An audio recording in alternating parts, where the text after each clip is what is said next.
On veut former une jeunesse qui est bien informée, donc on doit faire en sorte qu'ils aient un bon niveau de scepticisme. Et on ne veut pas qu'ils deviennent cyniques non plus. Donc, on ne veut pas qu'ils rejettent tout. Donc, il faut savoir trouver la balance. Et je pense que moi, je n'ai pas encore trouvé la recette, mais on travaille là-dessus. On travaille comme ça en équipe. Et puis, c'est bien d'avoir dans une équipe de travail des gens qui ont des compétences différentes parce qu'ils vont apporter un point de vue différent. On a des façons de voir le monde différents aussi, Mhm. des gens surtout dans un milieu cosmopolite comme le nôtre. On a des gens de toutes les provenances, de toutes les religions. Et puis, développement de la pensée critique, c'est pas juste critiquer. C'est aussi de garder un esprit ouvert.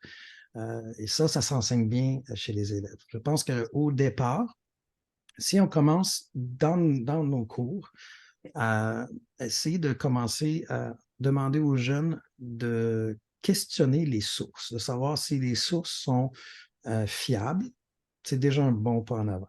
Et de nos jours, surtout à l'ère justement de développement très, très rapide de l'intelligence artificielle, il y a beaucoup de jeunes qui ont déjà développé l'habitude de demander à l'intelligence artificielle toutes sortes de questions et sans vraiment vérifier d'où vient cette information-là, qui vient d'une base de données qui n'a pas Mhm. nécessairement été très bien euh, contrôlée ou développée. Donc, ça demande encore plus de pensée critique parce que souvent, les réponses que l'intelligence artificielle va nous donner sont très convaincantes, très séduisantes. Et c'est pour ça qu'il faut avoir un peu, en suédois, on dit avoir de la peau sur le nez. OK. Faut savoir prendre les choses avec un bon grain de sel, je pense en français. Là, c'était une traduction libre. Queen ponessa qu'on dit, hein.